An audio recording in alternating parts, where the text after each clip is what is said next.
Hey everybody, welcome to the webinar. We'll give people a couple of minutes here for people to trickle in so that we can get it started. As people come in here, as I moderate everything, I always like to ask like where are people tuning in from? It's always cool to see where people are tuning on in from across the world. Shout out to Michelle, good people there. But yeah, let us know where you're tuning in from, where you're at.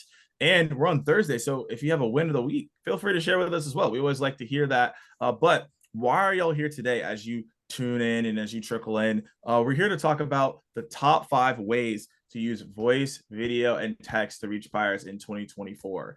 And so these are unique channels to get in front of people. And people are always asking, how do we do this? How do we get in front of these people? And we have 3 credible people here on the panel who are doing this on a day-to-day basis. I don't actually think you can get the information anywhere else from these 3, right? And so as people tell us where they're tuning in from, and they're also telling us maybe a win of the week, let's go around the room. So let's start with Bethany, and then we'll go around, quick introductions, and also tell us a fun fact, and then we'll get into it. Okay. Fun fact about anything or about the topic? Hey, anything, whatever you want to do. So have fun with it. Awesome. Hey everyone, I'm Bethany. I'm the co-founder and CEO of SenseSpark, which is a video prospecting platform. My fun fact, so I do aerial silks, which if you've been to like a circus show, is the fabrics that hang from the ceiling. And I somehow got our investors to hang aerial silks for me in our office. So I've been getting to do a lot of silks between calls and things, which is really fun. That's dope. Do you do them on discovery calls? No, I don't know how all that would go, but that could be the next thing. I don't know. That could be the tactic you should be talking about, actually. That could be something. Talk about adding just like a degree of difficulty to your like prospecting call. You're like hanging in the air and you have to have it convert. It's tough. I mean, look, people would be entertained by that. That's how you increase your win rate. Y'all didn't know about that one. But okay, let's BT, let's go to you. Hey everyone, I'm Brian Schrautschuld. I'm the COO and co-founder of Ambition. Ambition is a sales coaching, sales management platform. I didn't prepare a great fun fact, but I was thinking about, I still get cold calls all the time, as well as we actively do it. The most recent one I answered where, I got like that's what you want if you're prospecting. You want someone to pick up the phone and engage. And I thought it was going to be, it was like a local number. I thought it was going to be like a telepresence deal, and it was actually the local firefighters raising money for some good cause, and they got me. And so it still works, still totally works to actually have to be doing cold calls. Well, shout out to you for supporting the cause. And then let's go to Luke. Hey, what's up, guys? I'm the CEO and founder of Texla, previously led sales over at Twilio. And my fun fact is, I guess when I used to live in the Caribbean, I was young, I was like 10 years old, taking sailing lessons. I smacked right into the Victoria's Secret yacht and just scraped the side of the yacht. Sounds expensive. And then that was it? There has to be more than that. That was it. And no models came out. Got scolding from my sailing instructor. But, oh man. Okay, wait, question. Before we actually get the content, do a quick introduction. Luke and Bethy, do you both have like the same, did you get the rugs from your same place? Are those the same type of rugs? We're in the same office. Okay, there we go. I was like, something's up. All right, cool, y'all. So we're gonna dive into I'm Morgan, founder of AMP, and then also as well, previously JB Sales, did sales training, top of the funnel training for Salesforce, Slack, Google, etc. So excited to talk about this topic today because a lot of these things I've coached and trained on, but let's lean towards the experts here today. So like I said, we're going to talk about voice, video, and text. Each person's going to dive into their domain expertise. We're also going to give you some tactical examples. So let's go to Luke. We're going to go in reverse order here. Tell us about like text. Like, why should people be using text to reach their buyers? When is the right time to use it, the wrong time to use it? Tell us about it and tell us why you're excited about it. Yeah, great question. I mean, text is another form of, communication. So it's always good, when you're doing any sort of outbound, to be hitting it from all fronts. I personally love text because it's not as saturated. You can cut through the noise, and the reply rate is off the charts. I think the average reply rate or read rate for text message is like 97%. So it's pretty bananas if you can nail it right. It is a riskier channel if you do it wrong. So, it's people can feel like their privacy is invaded. And so as we kind of talk through, how to use text, there's some key ways you got to be careful with it. But if you do it right, it's an incredible channel. Awesome. And then BT, let's go to you and talk about like voice. Like, what exactly does voice mean? Are you taking like voice lessons? Or are you doing like voice mails, voice message? Like, what's going on here? Tell us why you're super excited about this to reach buyers. All of the above: voicemail, voice messages. I'll FaceTime. No, but look, Cole I think FaceTime? that, Wait, whoa. hey, we'll get into it. Don't worry about this. Don't worry about this. We'll talk about it. Don't go straight to the most important meat of the conversation. But look, voice, I think, is still critical for folks who are doing outbounding, who are doing prospecting. Ultimately, anyone in sales today, voice still has to be part of your broader strategy. We'll talk about ways it fits in, but in the simplest way of looking at it I have, it's the fastest way to exchange information, where you can not only are you going to get in touch with a prospect, but you can exchange questions and answers quickly, which ultimately, if you're prospecting, if you're reaching out to someone as part of a sales process, you're trying to get as much information and share some very important information in a super quick, concise way. And voice is still, I believe, the best way to do that. Love it. I can't wait to unpack that. Here's some stuff on your side. And Bethany, video. Talk to Video. us about it. Yeah, video is so powerful because you can show rather than tell. So, you can show all kinds of things, whether it's a physical product, customer success, just your own enthusiasm coming through, and really connect on a more human level. And I think it's a bit of what Luke said. It's not necessarily perfect for every single situation, but if you know how to use it at the most critical times, then you can add the most leverage to your sales process. Awesome. So there's a lot of things that we can unpack here. So I think the first thing that I want to go to is text, right? Because I think when it comes to text, Luke, you mentioned it. Some people are like, wait, should I text my buyers? Should I not? When I trained some companies, they would never do it. But some companies, they booked most of their outbound meetings with text. Now, context, they were reaching out to gym owners, spa owners, etc., and that makes sense. So there's a realm where this can be successful. So I'm curious in the chat for everybody listening in, let us know, one, if you do text with your buyers or potential buyers. Two, if you've never even thought of this before, I'd like to see that pulse check. But Luke, let's dive a little bit deeper. You mentioned like there's strategies that can work when it comes to text. What are you recommending to people, and what are you all using internally to communicate your buyers when it comes to text, just to give us some strategy here? Yeah, absolutely. So one of my favorite ways to use it in the beginning stages. So like you're not even in a buying cycle, right? Like you're just doing prospecting. So you're on LinkedIn, on Apollo, whatever it may be, you're trying to find leads. What I love to do when I'm throwing people into a sequence is what I call the triple tap. So what that looks like is the first opening touch is with a text message. And then I'll send them a cold email. A lot of times, if it's right, we'll personalize that video through something like SendSpark.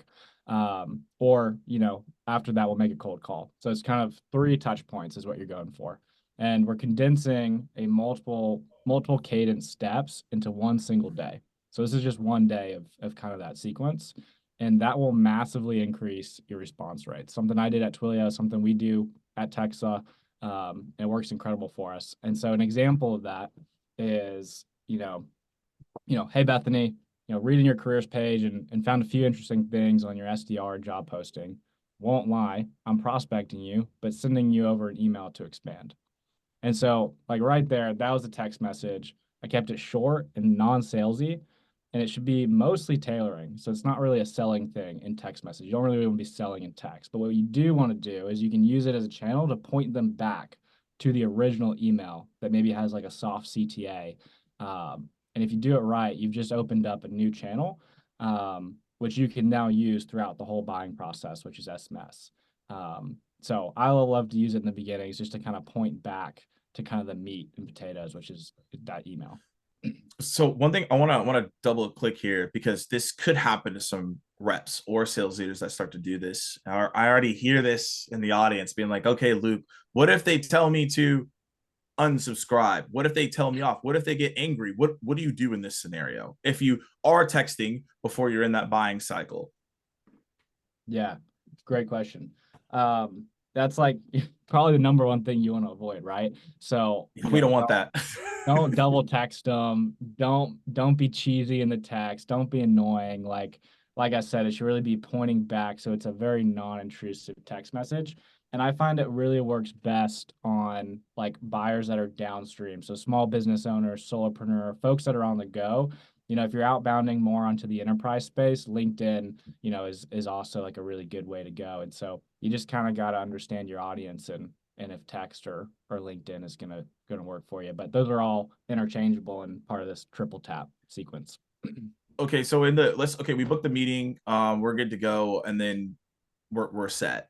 So what are ways that you still communicate with that buyer once that call is over, or even post sales as well, referrals? Like, how are you still leveraging it? Because I feel like most people, when even if they scheduled something with like a text or voice or what we're going to talk about, they'll revert back to just email only communication when you have the number and you could be texting. So tell me a little bit more about the strategies there and what people could be executing right now after this webinar. Yeah. So, I love to use it as like a meeting reminder. That's a really good way to do it. But as far as to like keep the conversations going, typically if you're going through a buying process, you might have multi-threaded. So, working with a number of folks, maybe you got like the VP of sales on deck, maybe you're talking to individual reps. And so what I love to do with my champion is just enter like homie mode. So like now it's not like this official business channel of, oh, now we're using email or whatever. Like I can just shoot you a text, keep it casual but professional. So what I love to do after like, a great meeting with multiple people on it is be like, for example, if I was chatting with BT, my man, how do you think the meeting went with Jim? I'm crafting a recap right now for you and your team. Anything you think I should include? And that way he's kind of lowered his guard now, right, with my champion. So you're gonna get information flowing more freely over SMS than you will over email. So that's one way that I love to use it. What I love about that example, just to like jump in, Luke, I mean, what you're doing there is you're getting, BT in that situation on your side of the table. And I think that is like a great use case for the text. Like it's not going to get forwarded, right? Like it's not the email that like you're like, oh man, Morgan seemed like he's a detractor. Maybe Bethany's leaning in. But like if you text Mm. that, it's not getting forwarded most likely. And I think that's super smart. We actually, for like the sales process nerds or managers out there, we have a field in Salesforce where we track like, are you on a text basis with the champion of a deal? Because that's like a huge indicator of like how real is this? Are you buddies, or is it just like everyone's keeping it super professional and you're a little bit more at arm's length? So I think that kind of like get them on your side of the table, but find your friend is super super smart strategy. Love that. Yeah, no, I think that's fantastic. And, we talked about text, we've talked about, okay, we can have those communication pieces. I want to shift towards video because video can also be used in the same realm of what we're talking about. You can use it before you have the conversation. And I feel like a lot of people, and Beth, you're going to speak to this, I feel like a lot of people just stop there too. Like they'll book a meeting with a video and then they don't use it in the sales cycle, which is like, I think is the most important part of video is to use it in the sales cycle. So I would like to hear from you when it comes to video. A lot of people in here, you can let us know in the chat too, might be hesitant to put their face out there, actually create a video that may make them nervous. So before we start talking about the tactics, let's talk about the mindset. What should someone do to start feeling more confident in video and not feel overwhelmed to make these videos? Yeah, I think part of it comes down to what are you really saying in the video and how's it adding value? Because I think where people get hung up is if you're just doing like a cold prospecting video and you're like, what am I saying that they care about? Like, I don't really know. But if you are using it later in the sales cycle, and it's like, imagine you're emailing someone back and forth, you're texting them, or you're going on LinkedIn and they ask a question like, how are you different than a competitor? What are some results people are seeing? Like, how do you work with this platform? And then you make a really quick video to show them, then like it's just one, easier for you to know what to say because you're legitimately trying to help them and provide information. And then they feel like you went above and beyond. They're like, oh, this person is super cool. They're not trying to like force me on a call so soon. They're just trying to help and like communicate well. And so I think that can help you get over the hurdle, you're knowing what to say, and then also really accelerate the sales process and build rapport. Yeah, no, I absolutely like that. And when you think about, you said knowing what to say, is that like writing out a script? Like, do I need to be like a script writer here? Like, do I need to do bullet points? It's like, how do I make sure that I actually am saying the right things? Yeah, I mean, I think sometimes what helps, like, I think if you read from a script, it looks weird. So you don't necessarily want to read from a script, but a lot of Yeah. times what I do and see other people do is like you kind of write your script so you know what you're saying, but then you record it and go off script. So you're kind of like, hey, what am I trying to show? And especially if you are going to be sharing your screen, like recording yourself and like a bubble over your screen, if you are going to be doing that, you want to know what to pull up ahead of time. So maybe even like if you're going to be showing how like two things work together, you kind of have tab number one open and tab number two. So it's not really a script, but you've kind of laid out the process for yourself, or maybe you did write it down, but like you don't need to read from it. Just know what you're going to say and then say it. So you mentioned something. I want to dive into this because a lot of people just see video as a video, right? Just like what we're doing right now, you send it out and that's it. But you mentioned sharing your screen. So there's multitude of different plays that you can do when it comes to sharing your screen. So I'd love to hear from you on when it comes to sharing your screen, what are some things you could do? You mentioned one of them, but it could be like on their LinkedIn profile, maybe something else we're missing because people might feel like that's more comfortable for them than showing their whole entire face. Yeah. Maybe sharing their screen is a good start. So talk about that one. For sure, yeah, because then you're not the main focus. It's like, what do you, even Right. if you have your bubble there, like, what are you really trying to show? Yep. Um, Things I've seen work really well lately is, so for prospect, well, we'll kind of go down the funnel. So for prospecting, Yep. showing like the LinkedIn profile or the website, and then with the website, a general script for cold outreach is like, hey, was checking out company name, notice this observation, this might indicate problem, and this is how we can help, is like a nice script. And the cool thing is like you have your camera bubble, you have their website, and then when you send it to them, what they get is a little video of you over their website. So they're kind of like, oh, I know you're talking about me. It's personalized. And it really drives the click-through rate because they see their own website there, not just your face. And then my shameless plug for SendSpark is we can totally automate that with AI. So you just record one video and can automatically look like you're recording over different websites. So really effective for top of funnel prospecting.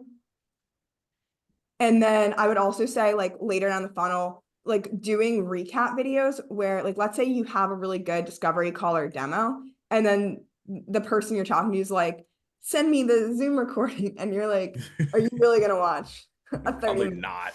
Like not. So, and the problem with that too is, it's going to get forwarded and people are going to skip and you lose control of the narrative. So whatever seemed like the most important information from that like demo, you should just make a little micro video that's 2 minutes long. And it was like, hey, we touched about this. I know you're excited about this. And, here's the pricing plan that I think is best for you. Make that in a super, super short, concise recap, and then you can send it after.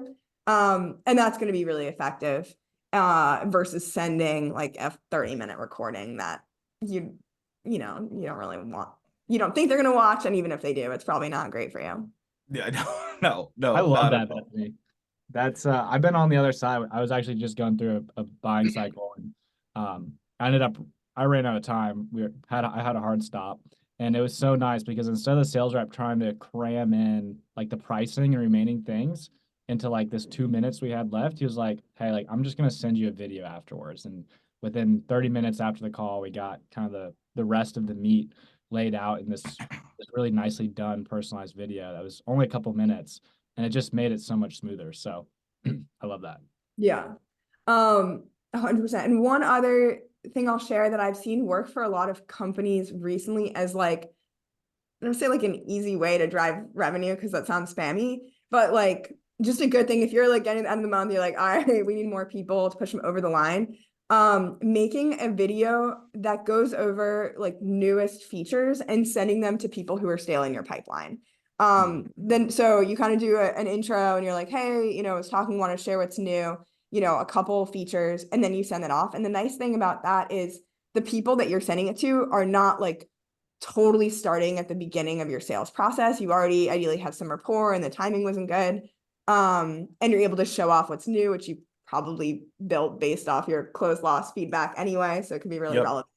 And so that's like probably the most effective campaign I've seen people doing lately is just the like, here's what's new, send it to everyone you haven't talked to in 3 or 6 months and, pick up where you left off. That's really smart. No, that's really smart. Hopefully people actually wrote that one down. That's a really, really smart way to go about it. And even Luke, like you mentioned, like, I think a lot of sellers want to cram things in because they have someone on that call when the video is even more impactful. I always recommend people, you should do a video proposal almost every single time because that allows for people to see what you're doing. That typically it's the people that see the video proposal, the people you haven't spoken to. So that's a very impactful piece. Now, I want to go to BT, I want to go to the voice, but before I do that, you mentioned AI, and Bethany, we have to clarify this because when people hear AI, they freak out a little bit. So can you tell us, like, how can you use AI with the video? How are you setting people up for success with that? Because it could go wrong if you don't set that up successfully. So tell us a little bit about video, AI, and how you can convert that. Yeah, I think the AI becomes really powerful when you're replacing things that you otherwise would be repeating again and again. So if you found yourself in a loop where you're like, oh, I'm trying to use video for prospecting or some specific campaign, I just recorded the exact same video 30 times, and all I did was change out the prospect's first name and the website I'm recording over. Like, that's the kind of stuff you want to automate, because it's not like it has to be dramatically different for every person. So what we do at SendSpark, we have a feature for dynamic videos where you can take one video and you just use a placeholder when you're recording it for the viewer's first name. And then that way you can just import your contacts and take that one video and create infinite personalized versions for every person you're reaching out to. So each one's going to say their name. It can show your little camera bubble over their website. It's 100% automated, and you can send it through like HubSpot, Outreach, SalesLoft, any email automation platform. I wouldn't recommend using it for like everything, especially not your follow-ups that are super personalized after sales calls, but for like prospecting or these win-back campaigns or anything where like the video is going to be basically the same. Using a little tiny bit of AI to scale yourself is worth your time to figure out how to do.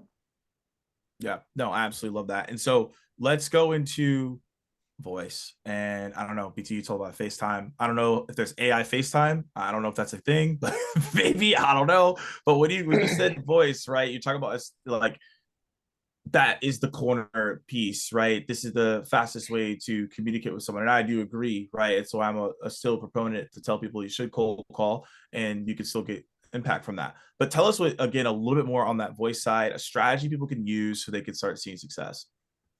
Yeah, I mean, jumping back to the high level, just to reiterate what you just said, I mean, sales is about having a conversation. You're trying to reach a conclusion, right? And hopefully for you, the seller, that conclusion is that person wants to buy your product or service. But, a lot of folks now, we rely on automation, we rely on async communication that builds, a longer process. And sometimes that allows for information not to get shared as quickly, or you may never know. And so I think voice is still, in my opinion, the way deals get done but we can sprinkle in very effective, whether it's video, whether it's text, whether it is, email follow-ups, we can utilize that. But as I look back a little bit over the last, being in this space for 10 years, automation, I think, has been like the enemy of like really good sales process. And I say that from automation has made us so much more productive as reps. We can target, we can get much better information about our prospects. We can reach out to them in, massively more skilled campaigns. But what I think that's created is, frankly, fairly lazy and oftentimes less informed sellers. Yep. So that when we get to that conversation, we're bringing less value and we're less prepared to have a great conversation. So the two things I'd say, like, as strategies that people could use, one, just to echo your point, I think that you have to be utilizing calling, and it may be cold calling. Sometimes it may be warm calling, people who are interacting with leads or interacting with content about on your website already, or a video that you've sent them. maybe it is like lukewarm, and like you just happen to have signals that they're in some type of buying process. You don't know what they're actually buying yet. But you've got to lean into it because, like I said, if you can reach out to someone who you want to sell to or you think has a high likelihood is buying your product or service in some capacity, that can accelerate that deal process, that can accelerate the exchange of that information. And I think Bethany said this really perfectly. Now you can impact the narrative. Maybe you can't control the whole narrative because they're 50% of it, but you can come in, you can architect a conversation, and hopefully you can share, value added information in their process. And so a couple things like strategically that I'd call out, because I think this has gotten, I think we've gotten pretty bad at this. A lot of people are really used to, Sales Loft or Outreach or Apollo or whatever, just telling them when to call and they hit a button. There's a whole service. So if I left someone out, my apologies, but like they're hitting a button and they're waiting for, a blurb of someone's identity to pop up. And hopefully they say, hey, it's Brian. Like what happens most of the time, you're not actually prepared to connect with that person. You're like maybe mentally preparing to like, what we see all the time is just disco that person. Like how hard can I do a discovery? How quickly can I do my discovery questions or my, loose pitch? And I think that goes back to this laziness part where, we're now competing as a sales development rep, an account executive. You've got to pass the Turing test like every time you talk to somebody, because like in all ways you could be automated. Like the thing you say could be automated, every email you send could be automated. So you've got to get that human connection really quickly. And what I like about both what Bethany said as well as Luke, like both those channels allow you to humanize the touch. And I think if you allow your cold calling process, whatever you're saying when you hear hello on the other end, the more human you can make that, the quicker you can do it. Like how quickly can you establish that you're a human being, which probably means like not launching into the, hey, this is Brian from Ambition, blah, blah, blah, blah. It's like, hey, this is Brian. I'm an account rep at Ambition. I'm calling you because you're one of my target. Well, like just hit them with some things that are slow, like that they can process. And you've got like 5 to 8 seconds to be like, shit, there's a person, this dude from the firefighters, he got me. Now he's talking to me about whatever fundraiser they're doing. And now I'm like, my wheels are turning where I'm like, okay, we're talking now. But that's really hard. Like, I really think that reps aren't aware yet that all of these automation, all these tools, they're competing with that because human beings are so good at putting up our own spam filters, right? Like we're building our own spam filters in real time. And so that's number one. How can you, as quickly as possible, establish humanity?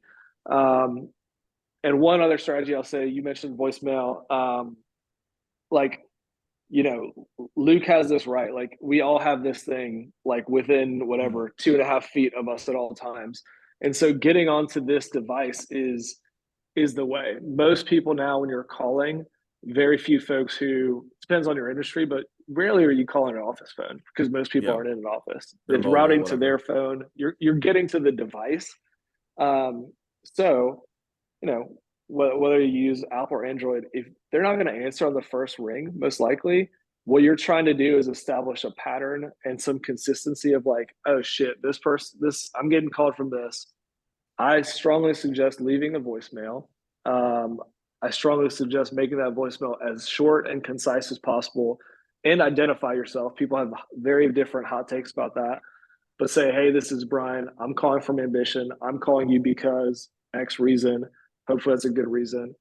And then saying, I'm going to reach back out on some time, whether it's an hour. I've heard a lot of people like to do like the double tap, like boom, and then call again, and maybe they'll recognize it. Or say, I'm going to email you. I'm going to call you again tomorrow morning. I'll also send you an email, a video, a text in between. But establish like a communication pattern that they now expect, because what they're going to do, if they're like most humans, they're not going to actually even listen to your voicemail. They're just going to look at the transcript. Hopefully they pick up like Brian ambition and like, oh shit, this dude's called me again or is reaching back out. Yes, And here now it it's like, comes. did you actually follow through with that? Because maybe the next time that you call, they'll say, shit, it's that guy who's called me about whatever thing. And Yeah. now you have like a little bit more credibility than like the super creepy voicemails where people, it's like, Brian, are you there? It's like, obviously I'm not here. Anyway, so that's a very repeatable, easy, low barrier where I think a lot of folks who are making calls to prospects don't even realize that they're having access to, you know, basically writing a hyper personalized message that someone's going to read within the next hour. Yeah, one thing, well, so we're about like 15 minutes left here. In that 15 minutes, we already see some questions. Bethany, so you answered that one. But if you have questions, throw them inside the Q&A, because this is the time where we'll take questions. We've said a good bit, so they might have some contextual things that you want to understand. So put it inside the Q&A. But I want to follow up on what you were saying on the voicemails, and I want to correlate with the video. So I'm curious on your tactic here. Some people will suggest to, if you call somebody, they don't pick up, tell them, hey, I sent you a video, go check it out. Or some people would suggest you call that person and say, hey, I'm going to send you a video, check it out on this platform. Do you have a suggestion on how you do your voicemails and what you direct people towards? And then everyone else can comment on this too. This is kind of an open question, but I wanted to go back to Brian on this one because you were just talking about voicemails.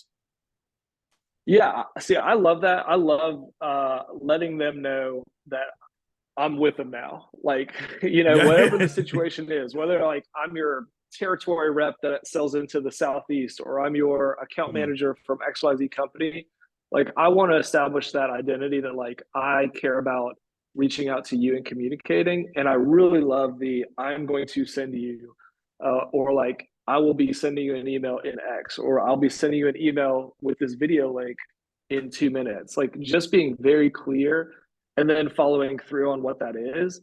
Once again, like if you're most of us in the workflow, you're going to check that transcript. You're not going to listen to it. Sometime in the next couple minutes, you're probably going to check your email and it's going to be like, oh shit, it's that guy Brian. Oh, here's that video. Like I'll just look at this right now rather than like have to call him back. And in the video, hopefully there's kind of like a, you know, a next action or something that I can, you know, the prospect can action on. Awesome. Bethany, anything to add to that on the voicemail to a video, or what you suggest if people are trying to like see that video? Yeah, a good question. I think you also asked the question about should you just send the video or say, hey, do you want me to send a video? And I think that kind of depends on how qualified the prospect is. Like if it's someone that you don't know if it's worth spending a few minutes on, then it might be better to ask the question first and let them kind of opt in. Or if you have like an AI like video template ready to go and you can just generate one real quick, then send it off. But other than that, if you're like, oh, I don't even know if this is a real person, like I don't really trust my lead quality, like then it's like definitely let them opt in first. But I also think it's important the video you send should really be a teaser and not doing the whole demo. Cause like the last thing you want to do is, you know, remove your actual conversation. You just want to give them that like taste of this is what your life would be like if you were to use our product. So we should talk more. So I think it can be a really powerful way to do that. But you just keep it short, keep it simple, and send it. I love it. We have a question from Brett, and this would probably be more towards Luke, but anyone can answer it. Regarding texting, do you check if the phone number is a cell or do you just send it in hope? And when they text back, unsubscribe and sawed off, do you follow up? Yeah. As far as if it's a phone number or not, I mean, you know, I would say like you got to be intentional, you know, with how you're using it. So like I don't like to shoot in the dark with SMS. So I typically do it like if I see it's in someone's email signature or you know it's verified on like Zoom info or something. And one other hack I like to use is like, you know, most of us have an iPhone here. Obviously, it doesn't cover all of the world, but sometimes I'll just type in their number into iMessage, and if it turns blue, I know that's their actual cell phone. That's always a guaranteed giveaway. And so that's great too for even just cold calling because now I know like that's someone's personal phone, and it's not like an office number or like dead number. So that's one cool little tip. What if And it's an then, Android though? yeah, I mean, like I said, it's not gonna cover everything. But you could try it on But WhatsApp and do the same thing. It It's could be like an Android. yeah, you can. probably use WhatsApp. You know, anyway. That's true. But continue on, Luke. Yeah. I guess what was the last question? Like if they tell you to F off basically and unsubscribe. Yeah, Um, basically, yeah. um, well, I mean, it depends what you send them, right? Like, um, I I would typically keep going. Like I give them a cold call. I mean, I'm gonna get you on the phone, buddy, and I'm gonna sell you. So Well, okay, so Luke's gonna keep going, but how about the rest of you? What would you do in this scenario? On the tech side, I mean, just speak for myself, like, I think text is like I want to have the invite. I basically want to ask once we've had a connection, can I text you? That's like my way. And like I'll ask the same fucking thing. Can I FaceTime you? Like, is it easier for me to just FaceTime? Because like I want to get as quickly to we're buddies and like you and I trust each other as quickly as possible. Like I'm not selling to you. We're trying to like partner on something. Um, but I think in there's tons of industries where like texting is the way. And so I think in that case, and this goes back to from years and years ago, but like I'm gonna apologize. I'm gonna try to make sure it's clear that I'm once again a human. I'm like, hey, I'm sorry, I didn't mean to abuse texting you.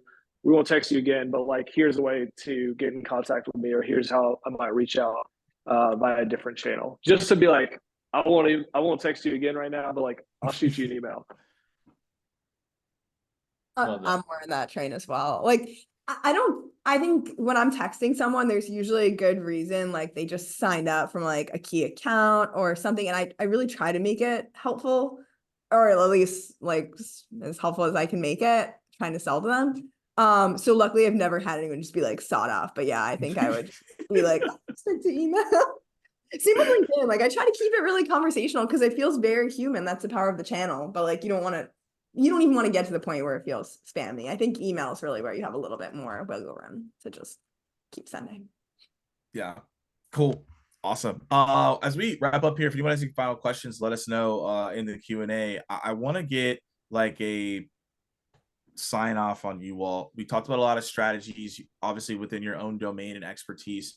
If you had to give one to two things that people could do right now with text, video, or voice, right, on what you talked about today, what would you give as a takeaway for the people listening in so they can go execute right after this? And anyone can start. I can start. Okay, two things. I would say do that win back campaign I mentioned. Just grab a list of people you haven't talked to in a long time, make a quick video to say what's new. Try to use AI to personalize it and send it out. And I think you'll see immediate results. It'll take you like an hour, your first time, because you're figuring stuff out, and it'll be totally worth it. That's one. Second thing, make a video email signature and keep it in all of your emails. It's like, again, it'll take you a few minutes to get it set up, but it's one of the gifts that keeps on giving because you don't have to be intentional about creating videos for different people. You just have it and you're making everything a little bit more personal. So those, I think, are the twoest, easiest things to do that'll have the highest impact right away for you. Amazing. All right, who wants to go next? BT, fire away, my man. Sure. Look, when you do catch that person who has filled out a form on your website, or you've got their, you got their lead info from whatever method, establish humanity to the best of your ability immediately on the call. That may mean saying like, "Hey, Morgan, it's Brian. I know I just caught you on a cold call. I'm reaching out." Like that may be counterintuitive to some people being like, "I want to sound super professional, super polished," but I think that humanity part will that will bring down the barriers a little bit versus if you sound, like you're ready to launch into a pitch and you're ready to do some disco questions. The other one is look, I stick with calls. I think a lot of channels are going to continue to get harder on the conversion rate. Calls are very hard to convert right now, primarily because your answer rate is going to be low, probably 1% to 2%, depending on your industry, depending on your lead base. But it's not hard to make, 50 dials, especially if one person answers. That's not going to take a lot of time. So just commit to the process of I'm calling people for the folks who have never talked to before or I've never called before. leave that voicemail, make a clear, like, here's the next step I'm going to do in my process, and just do it, because it's gonna compound over time, and those people will start to become aware of you, become aware of your solution. Sweet. For SMS, I'd say one, go in slow, wedge your way into getting it as a channel. Permission based is a really great way to go, and never sell over SMS. Like, I think that's where you're going to run into, people telling you to screw off, whatever. It's like, it's a protected channel, right? So it's private to a lot of people. So never sell. You should always be, working a deal. Like, I love to just call it homie mode. Like, you're acting as like, you're buddies with them. And that's kind of the end goal. And then number two, I'd say it's a great opportunity, to circle back post deals. Like, I love to come back 6 to 12 months after I close a deal, just check in with them, see how they're doing, and ask if they have any like referrals or intros for new business. I can't tell you how many times throughout my past couple sales jobs were like, people are like, oh yeah, dude, like I know X, Y, and Z, and they'd love to chat with you. And they'll just group me right into a group message, and I'll book a meeting from there. And I do that for folks that are power users, or we're loving our product, 6 to 12 months down the road. Awesome. Well, some great insights across the board. I hope no one gets the sawed off on their text. That's not what we want. But, Yeah, but we don't want like, Brett to have to change his name and use an accent. yeah, like we don't want any of that. That's not what we want. So hopefully y'all take these strategies and tips moving forward to go execute. Last bit here is for the three of you. Where can people find you if they have more questions? For me, LinkedIn is always great, or you can shoot me an email at bethany@sendspark.com. Sendspark, like send a video, spark a conversation. I'll throw it in the chat too. Awesome. Sweet. Yeah, you can find I'd me. love to. Go ahead, Go ahead, BT. Luke. No, you're good. Good. Go ahead. Cool. LinkedIn, luke@texla.com. And if you go to texla.com, you can also just book a meeting with me. Yeah, and LinkedIn as well.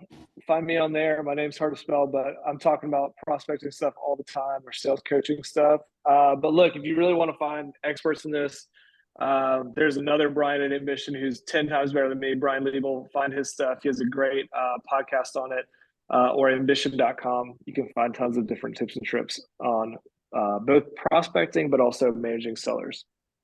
Awesome. Well, I hopefully everyone was listening in found this to be helpful, insightful. You will get the recording. So if people ask you, will get the recording. But hopefully you found this to be impactful for your roles moving forward, and hope you'll have a great rest of your day and have a good one. Cheers, everybody. Cheers. Cheers. Thank you, guys. Bye.